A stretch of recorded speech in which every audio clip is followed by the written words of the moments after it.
Guess it's good afternoon or good evening, everybody. So thanks for coming here this evening. We're really fortunate to have with us our guest speaker, Brian Birch. And Brian is the Chief Operating Officer of a really interesting company that you may or may not have ever been familiar with that is called Netrush. And he, of course, will do a much better job of explaining what his company does. But they help companies who want to sell on Amazon actually do a much, much better job on selling there. So he's going to give us some insights today into his company, as well as just what are some of the hot and current trends that are happening in e-business, Amazon, what it's like to work with Amazon in a situation like this. He has a lot of experience working with Amazon in distribution. He's also worked for Target in distribution. He has a degree from a place that I used to work, Arizona State University, and he also has an MBA from University of Phoenix and continues to work with them as an online facilitator. And I think he would be happy to get any questions that you might have from him. Right? Absolutely. So please join me in welcoming Brian tonight.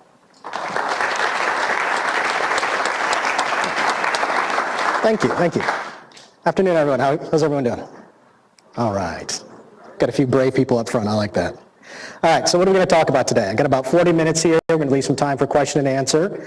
But I'm going to introduce you to our company. It's kind of unique. We have a very interesting space that we work in, and it almost all involves around Amazon. So Amazon's an interesting company to talk about as well. So we're going to dive in to a little bit of their supply chain and what they do. We're going to talk a little bit about what Netrush does. We're going to talk then about some of the issues that are facing Amazon today. What have they created in terms of their supply chain? What challenges are they facing? And exactly what have they done to customers as well, and how that has a ripple effect really outside of Amazon as well. We'll do a little prognosticating, looking into the future. Amazon is a very forward-looking company, so we're going to look at some of the things that they're considering doing. We'll probably laugh at a couple of them, and then they'll be doing them in a couple of years. Amazon's kind of one of those companies that really is progressive on how they innovate. All right. This is pretty much goes without saying. Amazon is a huge opportunity. We all know that. I always like to ask this. Raise your hand if you have not bought something on Amazon. Yeah. I was hoping one person. We could all look at them and kind of point and laugh like everyone buys something on Amazon. How many have sold something on Amazon? Yeah. Okay, good. So I can pretty much tell you anything I want about selling on Amazon. You guys won't know the difference, but there's a whole lot to selling on Amazon. It's a very complex network, and you really have to know the ins and outs, not only of online selling, but all of the different programs that they have on there. So we'll look at some of them and kind of what you need to be successful.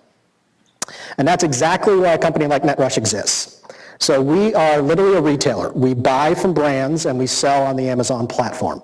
And we make our money off the difference between that wholesale purchase and that retail purchase. But we are also an agency, meaning that we can do creative marketing, we can do advertising, we can do packaging, we can do videography, we can do photography. You think about Netrush as a one-stop solution to everything you can possibly do on the Amazon platform. There are major brands out there, and it's very public, that have had difficulties with Amazon. Anyone heard in the news about Birkenstock? They intentionally pulled all of their product off of the Amazon platform because of issues in the supply chain with counterfeit issues, all sorts of other things. They didn't know who was selling, price degradation, all sorts of bad stuff going on the Amazon platform. And that's exactly why we exist, is we help companies like that make their Amazon presence very healthy. So we're able to, through supply chain initiatives, marketing, and all of those other departments, actually help these different businesses. So we have an operations department, which I'm in charge of, ordering, forecasting, inventory management, supply chain, logistics, all that fun stuff. So we have to get items from our brand, we have to make them e-commerce friendly, and then we have to get them into Amazon for them to be able to sell. So that's kind of what all of operations takes care of. We have brand management, so that involves control, strategy, a lot of what the brand wants to do on the Amazon platform. Creative services, like I mentioned, we can do videos, we can do photography, we can do cool catalog and content stuff. When you sell on Amazon, the only interaction you really have with the customer up front is that Amazon listing. And so that Amazon listing has to look fantastic, and that's what this creative services does, is they really make the listings look good, all of the content look good, all of the pictures, et cetera. And then there's digital marketing. Amazon is a marketing beast these days. It's actually more than half people use Amazon as a search engine now, more so than Google. So if you're looking for a product, think about how many times you just go to Amazon and you look it up. Being able to drive people to your products because of those search results is like an art and a science in itself. And so that's what this digital marketing group does. So you think about it, all of these different job functions have to exist if you want to sell on Amazon. We talk to a lot of large companies and they say, hey, I've got my Amazon person who does this. Well, that person actually has to do every single one of those job functions. And so most companies really do struggle with being successful on Amazon. They may have a lot of sales, they may have a lot of history with them, but to do Amazon well, you really have to do all four of these things. And that's exactly what we do. And most people who sell on Amazon don't even know about some of these things or don't really focus on a lot of these things. And that's what makes us a little different and a little better than most. Just a little quick snapshot of where we're at. So we're actually headquartered out of Vancouver, Washington, right outside of Portland. So you saw those services, that's where those occur. We've got our main processing facility in beautiful Hebron, Kentucky, so about an hour away from here. We actually launched within the last year warehousing operations in both Canada and Germany. Amazon's growing internationally. The US is still its biggest marketplace, but we want to service our brands, help them out in their international endeavors there. So we got places there. Just a little quick, and this is not necessarily to tell you about Netrush, but this tells you about a company that does well servicing brands on Amazon. So, like I said, we have about 180 people that work between our operations and all of those services that I mentioned. We did about 3.2 million units that we shipped in 2017, and we're seeing about a 30% growth year over year, so that's even getting bigger this year. We take about 27 days from when we order an item to when it's available for sale on Amazon, so it gives you kind of feel of the different supply chains that are working there together. Been open for about 12 years. And in terms of e-commerce selling, that's pretty old. You know, you don't have a whole lot older than that. We work with about 50 different brands at this point. And that means that we purchase from those brands and do all of those services for them on Amazon. What do those brands look like? Keen shoes, pretty popular. E&O hammocks. Who has an E&O hammock in here? Yeah, okay. Those are pretty cool hammocks. Leatherman, another big name. So if you use those multi-tools and bought them on Amazon, most likely you bought them from us. Roughwear, super high-end dog stuff. So lots of cool brands. They all have kind of a unique feel to them, industry leaders in the catalogs that they're in, or departments that they're in. And we think of them as an extension. If we're doing our jobs right and working with the brands and working with Amazon, it's this one holistic, beautiful supply chain that kind of flows together. And that's, like I said, one of the reasons that we exist is to help them do all that. Let's talk about selling on Amazon. And so there's a couple of critical decisions you need to make when you start selling on Amazon. The first one is what's called first party or third party. First party literally means you're going to sell directly to Amazon. And most little companies, when Amazon finally approaches them to sell their product, they're high-fiving, they're popping open the champagne, like you've hit the big leagues when Amazon wants to buy stuff from you. But there is a huge difference between selling directly to Amazon and selling on Amazon's marketplace yourself, which is called third party. So that's the first critical juncture you have to decide when selling is, you want to sell directly to Amazon or do you want to sell it yourself? Now, believe it or not, actually when you go to the third-party market, 3P, you actually get a lot more access to tools, and you have a lot more control over that process. When you sell directly to Amazon, Amazon controls the price. They're pretty demanding on the purchase orders that they send out. They do all the marketing, if they do any. You have really limited access to data and tools. It's just kind of the weird way it grew up. With the third-party marketplace, you have a lot more access to stuff. You control the inventory. You control the price, which is pretty important. You can actually do a lot of marketing and advertising on your own through some self-service tools that Amazon offers. So again, at third-party, not just kind of selling it, that's what we do, but it's really a good way to really control your Amazon experience. So if you decide to go that third-party route, you have another decision in front of you, and that is, are you going to be merchant fulfilled or fulfilled by Amazon? Merchant fulfilled, just like it sounds, means you're going to store all of your inventory, and when someone buys it on Amazon, you're going to pick it, you're going to pack it, and you're going to ship it. Well, those of us in the room, supply chain kind of people, that sounds exciting and fun. The vast majority of sellers just don't know how to do that. They're really good at getting brands, they're really good at advertising, marketing, some other aspects, supply chain, not so much. So that's when Amazon came up with a cool program about 10 years or so ago called Fulfillment by Amazon.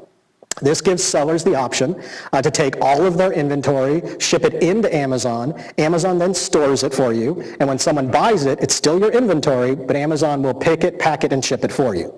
So you can see as maybe a smaller seller, it's really, really an exciting idea. You don't have to have a warehouse. You don't have to worry about picking and packing all day long. You can maybe focus on other core areas of your business. Super popular product that they offer there is Fulfillment by Amazon, okay? Like I mentioned earlier, there's some great benefits of selling 3P or FBA. Who here is a Prime member? Come on, come on, you're students, like you get a free one. Like, why aren't you? So Prime members, like especially when you pay for it, it's like a cult. You're gonna buy over and over again. You buy a whole lot more stuff. It's almost kind of dirty to think about not buying something Prime or buying something that's not Prime. So there's a huge lift in sales, and that's only available through like FBA. Price control is another huge one. If you sell first party, like I mentioned, Amazon controls your price.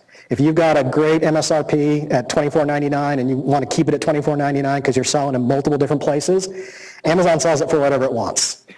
And so if they think they can drop that to $22.99, increase sales, maybe get some add-on items from you, they're going to do that. But then that makes every single one of your other retailers pretty not happy.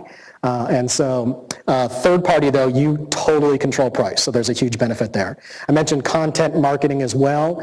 You get a lot more control over it. So not just selling 3P, it's just kind of the way to go.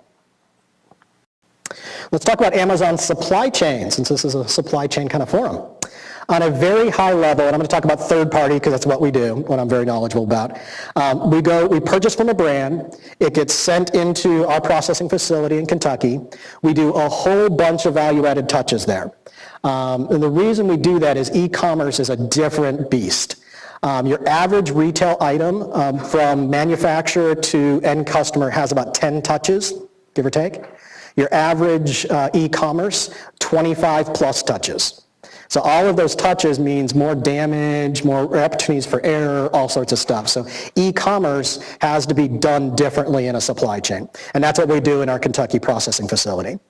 And then we have a choice then there. We can either directly ship to customers or we can ship into Amazon via FBA. So super simple. I'm going to get a little more complex though and talk about all the different things Amazon has done in their supply chain in the last 15 years that has made that 2-day promise just absolutely easy for them. So now they're going crazy and doing same day as well as like 2-hour delivery. Anyone done the 2-hour delivery? Not yet? It's not available here. I always try that. Whenever I'm speaking, it's kind of fun because you can actually order something, and literally it's 2 hours later, it's here. And it's creating a customer base that's, it's kind of fun. Like you do it even if you don't need stuff in 2 hours. It's just kind of neat to get it. But Amazon's supply chain is pretty complex, and that's, the complexity of it is what has allowed them to make those types of promises. Let's talk about what their buildings look like. And Amazon loves their little TLAs, 3-letter acronyms, so I'm going to throw a few of them at you here. So they have their IXDs, or inbound cross-docks. Think about a building that was designed to handle very large shipments coming in, and then they split it out into smaller shipments that go to fulfillment centers. So there's no direct-to-customer shipments out of those buildings. It's just really meant to be kind of like a hub and then injecting out into the spokes. Meant for, again, really large shipments. They've got about 10 of those in the United States. If you tally these up, there's well over about 200 buildings in the States now. And so that's, their supply chain is what really makes a huge difference for Amazon. Their fulfillment centers, this is your classic buildings. If you've ever seen like an interview on ABC or whatever, and they're touring an Amazon facility, this is what they're going through. They're all decent size, about 1 million square feet. There's about 90 of them in the States now and 24 different ones. And each fulfillment center is based off the type of items that are in it. So you've got your sortable facilities, which is your classic kind of Amazon stuff. It's books, music, DVD, video, small kitchen, small toys, fits into a box about yay big. A lot of stuff that you order off Amazon. Your non-sortables is going to be anything big, heavy, bulky, weird. Think desks, think pianos, think bowling balls that are heavy, odd things like that. The reason they differentiate between those two main ones is the amount of automation they can put in each one. When you're dealing with big, heavy, bulky things, they don't ride on conveyors very well. They don't go through sortation machines very well. So they have different levels of technology that put into these different buildings. The rest of those buildings are all specialty. They've got something different about them. For example, there's a jewelry facility, actually not too far from here in Louisville, Kentucky, and they deal with all high-end jewelry. And it literally is like a bank vault that you walk into. They've got armed guards because you can buy like a $10,000 Rolex there. So they've got all sorts of different buildings like that. For example, clothing, because it slips and gets dirty, has a different type of facility. Pantry fresh, perishable items, obviously they have refrigeration. So each of these buildings are very specialized in what they do based off of the products that they carry. And if we were talking 5, 10 years ago, that's the two types of buildings that they had. But they've really put a lot of emphasis now on the back end, on what we consider almost the last mile. So now they have sortation centers. There's about 30 of these in the United States, smaller in footprint. Think about, I'll give you an example. So there's 6 different buildings in Phoenix. And if all 6 of those Phoenix buildings shipped to their local UPS hub, it would actually shut down that UPS hub, meaning there would just be so much volume they really couldn't run it. So Amazon, being a good partner and also endeavors to get a good discount, they said, hey, UPS, we're going to create our own sortation centers. All 6 of those buildings are going to ship to one of our buildings, and we'll do that initial sort for you. So you can see Amazon is kind of just going one more step further in the supply chain, gaining more control over what they're doing. Now they have delivery centers. So think of those as very small buildings outside of major metropolitan areas that can do one more sort and hand off maybe to a private courier. And so you can see from all the way from a brand all the way into an Amazon facility, I mean almost all the way down to your doorstep, Amazon's controlling more and more of that supply chain. They do it for speed, they do it for cost, and they do it for control. A lot of these, a lot of common complaints about Amazon is damaged items, broken items, missing items, that type of stuff. The more Amazon can control it, they think the less that's going to happen. So let's look at what those buildings actually look like then when you put them into our supply chain. So brand and us still kind of stay the same, but now as we ship, we could be sending it into an inbound cross-dock, we could be sending it into a sortable facility, we could send it into a specialty facility, we could send it in a non-sortable facility, depending on what we're shipping in. And then Amazon is never one to kind of let things ship or sit. They really want to move items as close to the end customer as possible, and so they're continually moving inventory all throughout the United States, transferring between buildings. And the idea there then is the closer it is to the end customer, the faster they can get it to you and the cheaper they can get it to you. And the closer it is, the more options they have to do all of that stuff. So you can see multiple other FCs, they're always moving things around. You've got then sort centers when someone buys something, you've got delivery centers, and then eventually the end customer. Like I said before, this is exactly why Amazon's succeeding today, is because they've created the infrastructure that no one else has. And no one else has 150 to 200 buildings that can do all of these things and get to you things 2 days without blinking an eye and sometimes within hours. And like I mentioned, Amazon's a very innovative company. Anyone heard of Amazon Go? It's the one up top right, Amazon Go. I like to think of it as they made shoplifting fun and legal. So literally you walk into one of their stores, and they actually do have brick and mortar stores now, and between some cameras, an app, and some other voodoo that they got going on there, you can actually just take an item and walk out with it, and it's charged to your account. So pretty cool innovations there. Amazon Locker, is there one on campus here yet? No? Anyone used an Amazon Locker? Pretty cool. So you can deliver to a locker, and you go, why would I want to deliver to a locker? Well, imagine, I don't know if any of you have it, a roommate you don't trust, You don't want your roommate sifting through your Amazon purchases. You live in a very metropolitan area that has high crime rate. You don't want a package sitting on your front door. So you're able to deliver this locker, you get a little code, you type in the code, door opens, you get your item. What's also cool about that is they've used that further into their supply chain, that if you want to return that item, you can get a code, you put it in there, and then Amazon takes care of it. But you also think of that from a logistics perspective, pretty cool, because Amazon can deliver a bunch of stuff to one location instead of 10, 15, 20 different locations that might have been. Amazon now has a super large fleet of trucks, Amazon primed, branded and everything, look beautiful. Last night was about 15,000 on the road right now. They actually have freight liners that they rent space on. It's not Amazon logoed like that, we just kind of mock that up, but they actually help merchants bring their products from overseas, very specifically China to the United States. So if you think about it then, they can control almost from direct sourcing from China all the way to your doorstep in the supply chain. It's cool little Kiva robots. Amazon bought Kiva a couple of years ago, a very strategic move for them to automate a lot of their processes. So those little robots replace a picker. So instead of someone walking around with a handheld unit scanning items and picking them up, someone's standing by themselves basically, and this little robot goes up, picks up the shelf and brings it to them. Makes it a lot more efficient and you need a lot less people to do it. Prime Air. So they invested $1 billion into the CVG airport. So they're going to have their own airfield, their own airplanes. That's where we're located right next to. I mean, several times a day I'll look up, you can see a Prime airplane going above head. Drones. They've made a really big deal about drones in the last year or two. Kind of a funny story. So the first drone delivery was actually done in the UK. And they kind of promoted up, they videotaped it, it was all kind of set up for it. But this person had never ordered online before. And so you think about his experience getting a drone delivery the very first time you order something online, like that sets the expectations pretty high. So the reason they did it in the UK is their air laws are a little more lax than ours. But I guarantee you, as soon as Amazon figures out some of those laws, you're going to see drones pretty much everywhere. And I'll wrap up with some drone stuff. It's kind of cool. We talked about FBA. How about Amazon Key? Has anyone heard about Amazon Key?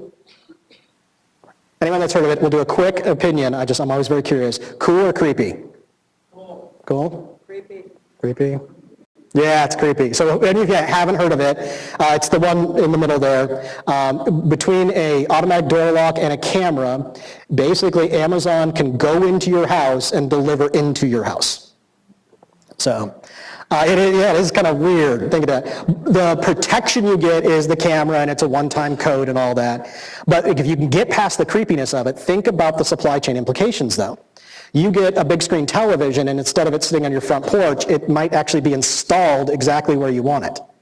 Or that IKEA furniture, which no one can put together, is put together for you and you're ready to use it. Think about returns then as well. Like if you don't want an item, you leave it by, inside your front door and it can get picked up. Also think about packaging. These are kind of like white glove deliveries, which meaning it doesn't go through UPS hubs and all that other stuff. So the boxing and packaging doesn't need to be as significant. If Amazon can figure out that creepy factor, that's going to be big. It's going to be big. Let's see what else got. Amazon Flex. Anyone heard of that one? All right. Anyone here drive for Uber? Nobody? Lyft? Nothing? All right. So Amazon Flex is an Uber-based app where you become an Amazon delivery person. So you get your car filled up with stuff, you get your app, it tells you where to go and you deliver. So if you ever had some kind of weird looking person kind of running out of their personal car and dumping something on your front lawn, could be that Amazon Flex. But again, that's just one more way Amazon's extending their reach into the supply chain. Alexa, everyone's kind of heard of her. Amazon Basics is really interesting. It is Amazon's endeavor to get into, it's considered kind of like white label products.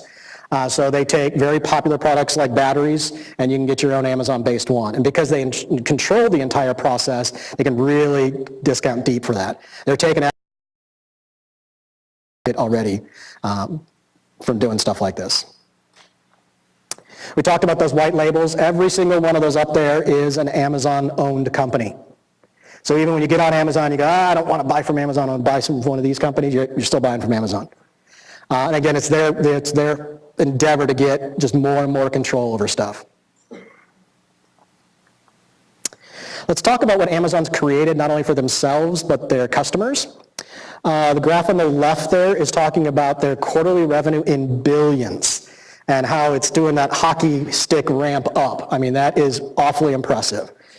What is not impressive, though, is the graph to the right, which is shipping costs as a percentage of revenue.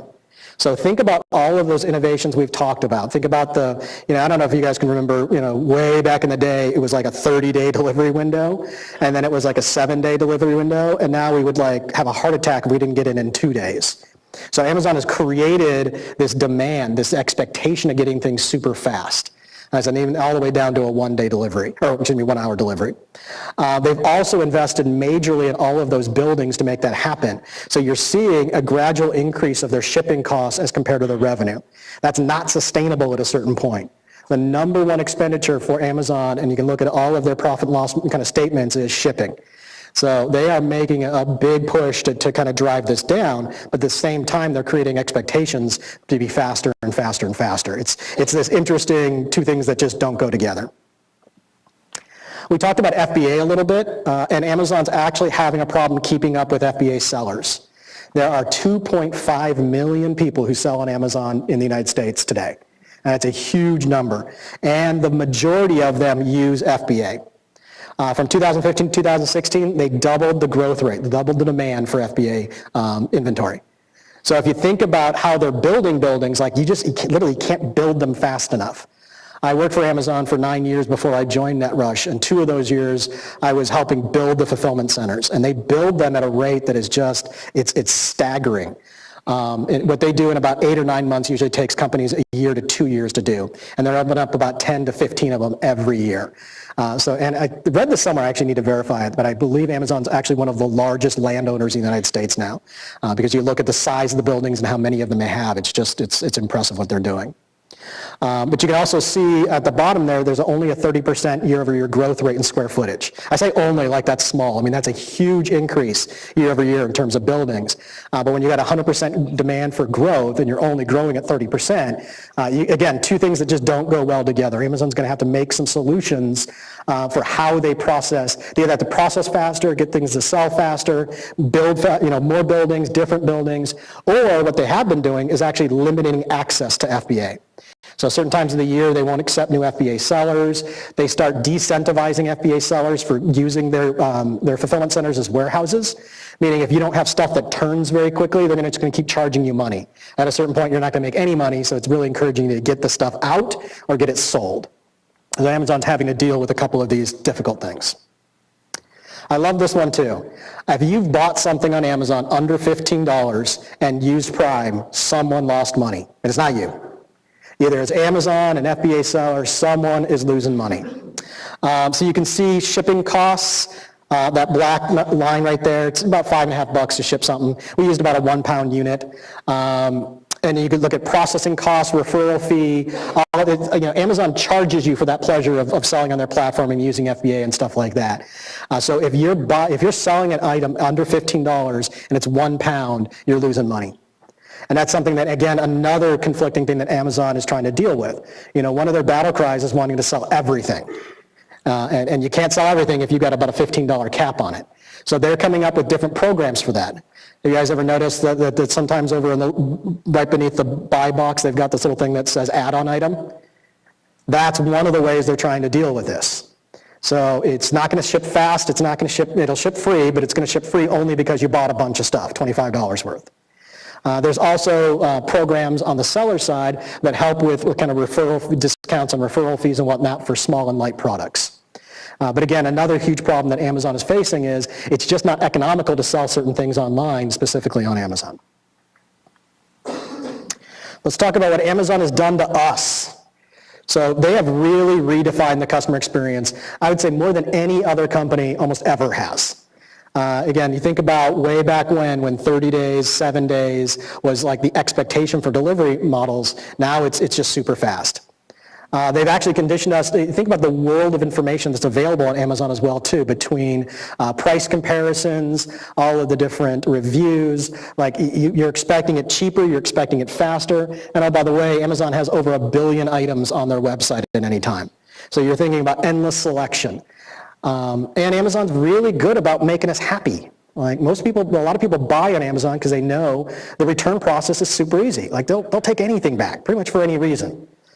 So they've, again, conditioned us to expect all of these things. And what's super interesting is that it doesn't just extend to Amazon. We're now having that expectation of pretty much every company that we interact with or deal with.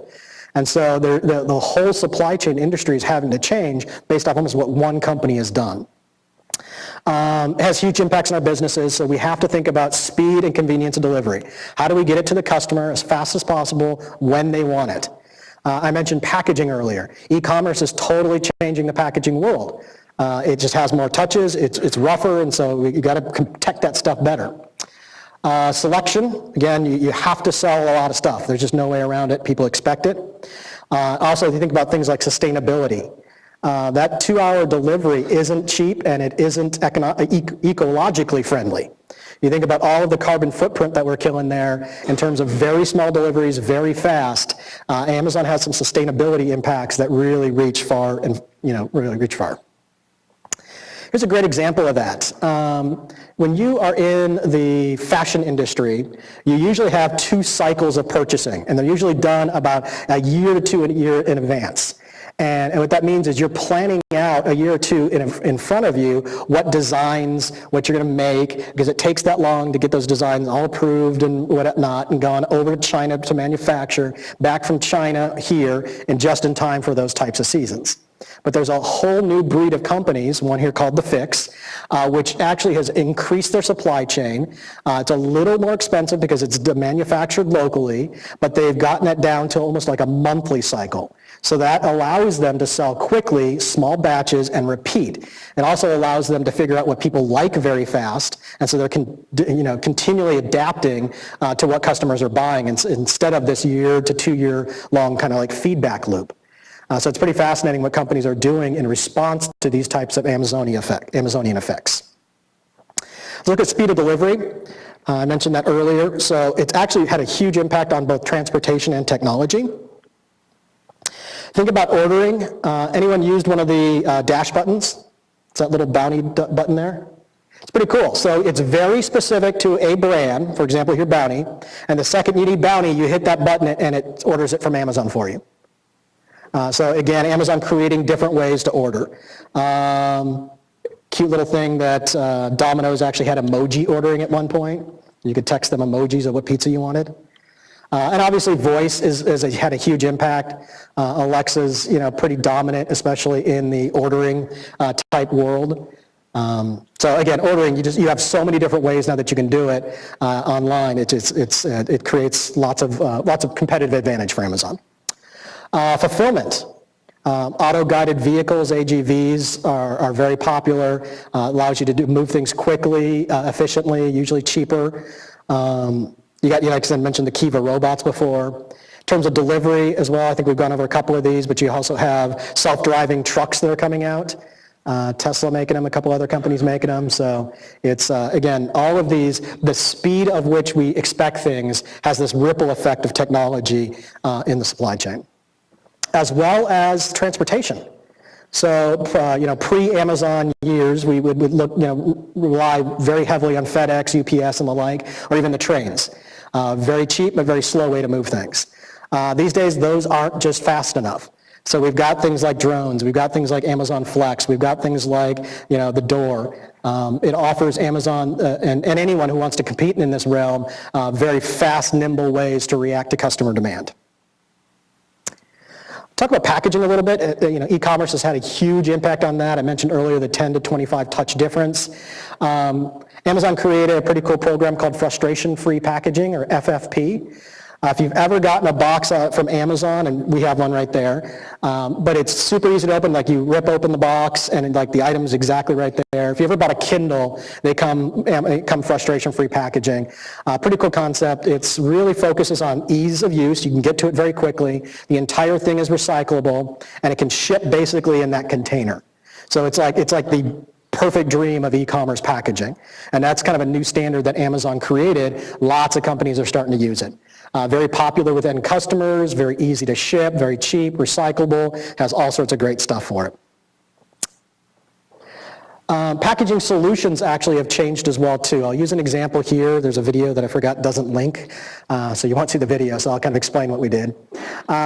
We took a company, a pill-based company, and worked with them because pill bottles are like horrible in e-commerce.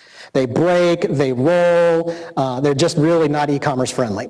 But they've been around for like 2,000 years, and we expect most of our pills to come that way. So what we did is we worked with this pill-based company to go from what basically was like a 966 box, a really large big box, because you got to protect the heck out of that pill bottle if you really wanted to get to the customer on time, undamaged. We worked with them to redefine their packaging into something like you can get tuna fish out of now these days. So a very thin, almost like pouch. And so it takes up like 80% less space, has huge decreases in like the carbon footprint in terms of delivery, shipping changes. I mean, there was just all sorts of wonderful things. We had to manage customer expectations through that, because you start getting kind of that tuna fish looking packet instead of a pill bottle. It's a little different. But once the customers kind of got used to it and we explained all of the great benefits to them, it's been a real good success. So we're working with other companies now to kind of follow that lead and seeing which ways we can have a positive impact, not only in the cost and convenience and speed, but also the ecology. Let's look into the future a little bit. I'm going to kind of wrap up with this and leave the rest of the time for questions and answers. So Amazon is incredibly aggressive with their innovations. They are not afraid to fail, and they like to say, we're going to fail fast and kind of continue and repeat. And so a lot of, they apply for thousands of patents a year, and we're going to take a peek at a few of them. They're kind of entertaining. So you've got the robotic grasping of items and inventory systems. That's a fancy term for a robotic hand. One of the most difficult things when you're picking is the ability for the item to be grasped, especially when you have a high variety of items. So Amazon is actually working on robotic hands to be able to robotic pick into their facilities. This is one of my favorite ones, the aquatic storage facility. And it sounds really weird, but they are literally thinking about putting a warehouse underwater. And you wonder, like, why in the world would they do that? You think about some major metropolitan areas like Los Angeles, like New York City, super expensive, lots of people, no land, but near large bodies of water. So this starts to make a little more sense. I'm going to love to see how it works out. The wristband haptic feedback system, anyone have one of those? Actually, you do. If you've got an iPhone, iWatch, it's a wristband haptic feedback system. Anytime it buzzes, that's what haptic means. It's giving you some sort of indicator to do something. Amazon's working on, instead of someone reading a screen and going out to pick or pack or do any of that stuff, a device they wear that buzzes and kind of tells them what to do. So again, it decreases the training needs, can increase efficiencies. Pretty cool stuff. There are a couple others I was meaning to throw on here. Amazon actually is creating a multi-level fulfillment center designed around unmanned guided vehicles, drones. And they were actually kind of cute about it because it's called a drone. They actually made it look like a little hive. So you have all these drones coming in and out, a multi-level facility that can quickly replenish them, charge them, do all that stuff. They also had an air balloon warehouse. So again, think of one sitting above a city, a large city, with drones going up to pick up items and coming right back down to deliver them. Crazy stuff. But Amazon's really trying to figure out a way to get items fast, cheap, quick, all of that stuff, especially in large areas like New York City, like Los Angeles. So, that's all I got. What questions do you guys have?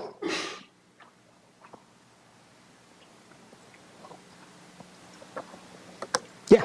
As Amazon grows in like complexity with like delivery and regulations and that sort of thing, do you think there's still going to be a market for like the average person who used to hear about, buying 10,000 phone screens on Alibaba and flipping them on Amazon, or are those days kind of over? I think you have to differentiate your product.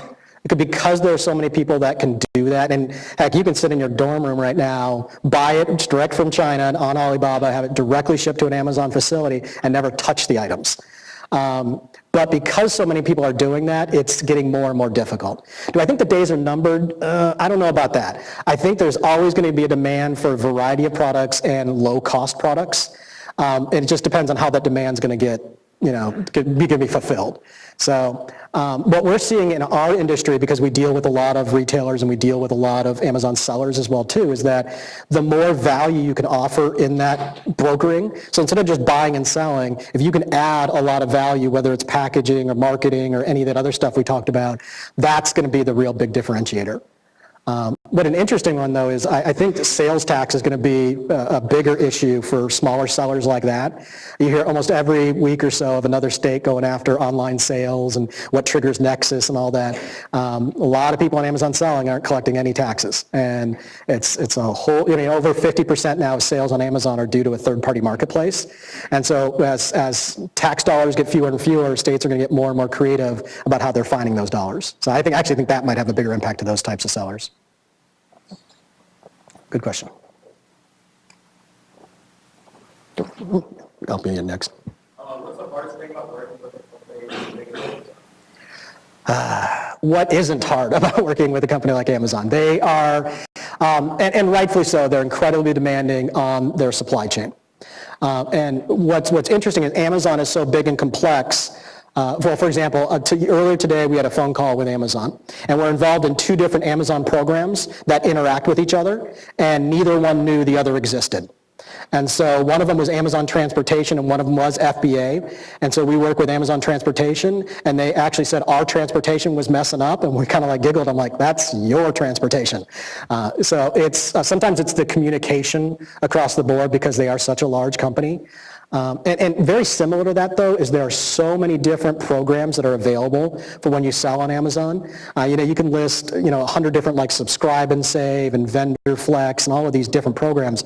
It's hard to even like know what to get into, and so navigating through a lot of that can be difficult as well. What percentage of your products are FBA, and like how do you decide if it's FBA or not? Great question. So right now we are well over 99% FBA. Because if you think about it, we don't have to, we do packaging and we do a lot of stuff to it, but then we don't have to store it and we don't have to pick, pack, and ship it. So it was a very easy way for us to scale. But though currently we are looking at how do we take more of that in-house. Although Amazon does a fantastic job, I also believe no one loves our product more than we love our product. And you have a lot more control over actually even your supplies itself. When you send it into an Amazon warehouse, you get some data back of what they're doing with it, where it's at, what's going on with it, but you can't like go out there and cycle count it. You can't go out and touch it. So our ability to deliver to customers fast and really make a unique experience out of it too. I mean, think about it. Every time you get an Amazon box, what's on that box? It's all about Amazon, right? Now, if we're shipping those boxes, we can all make it all about the brand you bought. So it offers even more value to our brands if we can control some of that. Where do you think Amazon is going to go to really push into like the brick and mortar space, like trying to innovate that? I shared with you the Amazon Go. I think that's their big push. And what's interesting is that technology that they created, like Kroger, some of the big companies are trying to either duplicate or license it from them. I think it's super interesting, the Whole Foods space they got into. Amazon's creative. I mean, they see a market and they want to dominate that market. They are not happy about being second place in anything they do. So I think, I think Amazon realized, and we all realize, like there's got to be a coexistence between brick and mortar and online, and they want to control it all. And so I think Whole Foods was a step in that direction. I think Go is a step in that direction. I wouldn't doubt we see more acquisitions in the future as well too. Amazon, and actually I don't think they have one here, but like in University of Cincinnati, they have an actual brick and mortar bookstore there. So Amazon does make a pretty good push into retail, brick and mortar retail, and I think you'll continue to see it more. Yeah. Up top, yeah.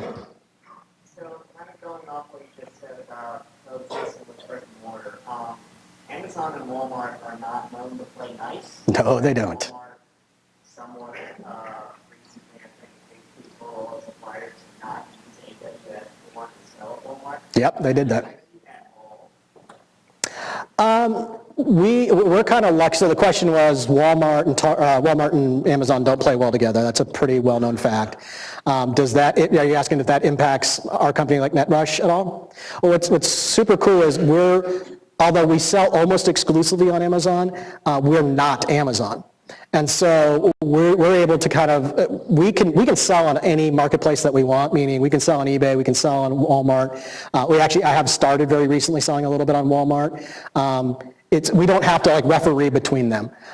You're absolutely right that Walmart did make an interesting play and told all their suppliers to get off AWS, or AWS, off their cloud, off Amazon's cloud. because they had concerns about Amazon having access to information on there. Amazon's doing some interesting pushes back. I'll throw one out. It's called Amazon Transparency. So it's a code that Amazon, you don't have to do this, but Amazon is encouraging you to do this. If you own a brand, if you're manufacturing something, you put this little QR code on it, and the requirement is you have to put that QR code on every product you create, whether it's on Amazon or off Amazon. And that code is meant for you as a consumer to scan, and you can see all the way back to where it was not only manufactured, but where they source their products. It gives you like the entire supply chain. So if you really care about where your products came from and how they're manufactured and what countries of origin, even the thread from a shirt came from, you can see all of that because of this code. But it's definitely a play, like I'm sure Walmart's not going to like having Amazon QR codes on products in their store. So I don't think it was that truly intention to take a shot at Walmart, but when they tell you you have to do it everywhere, it's kind of saying something. So, yeah. But to answer your question, we live in that nice in-between space where we work with Amazon very closely and we sell on that platform, but we ain't them. Yeah. Question? Yeah. What do you think, what company or what force do you think is Amazon's biggest threat? Like, is there anybody that keeps Amazon up at night? We know they keep half the companies in the U.S. up at night. Trump, probably.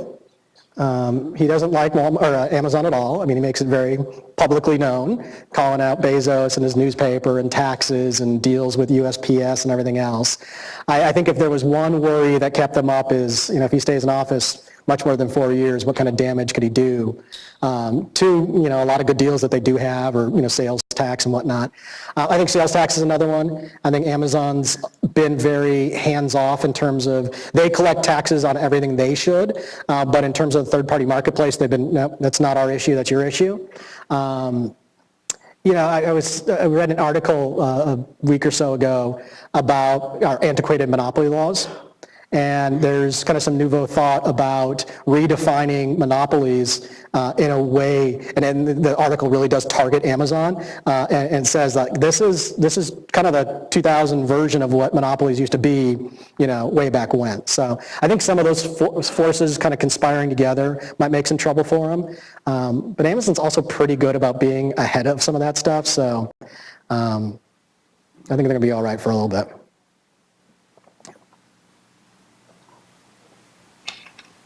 Other questions? Any specific tariff pains? Asked about tariff pains, not particularly.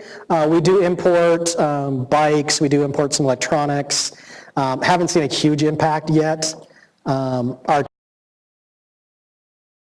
terms on the supply chain side, we really haven't seen a big issue, but we're carrying all the brands we used to carry that we import, so I'd assume the profit margins are good enough that we can eat some of that. Yeah.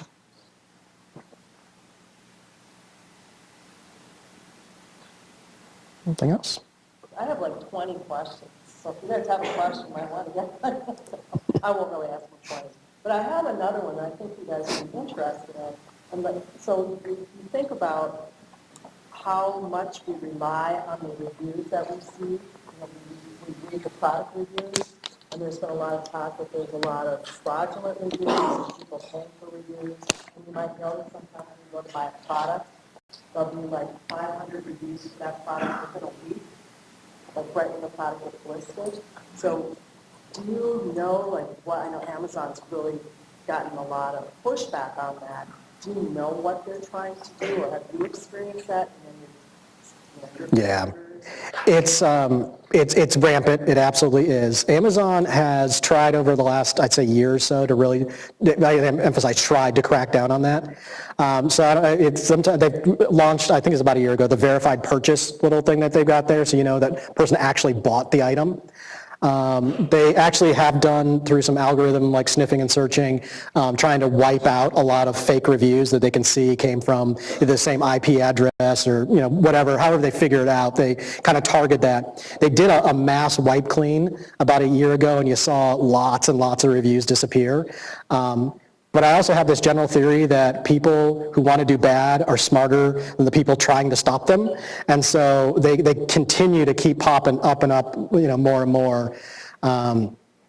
You know, and I think you voiced this earlier with me, is that looking at the reviews is a wonderful thing, gives you hopefully a good indicator of how, good the product is.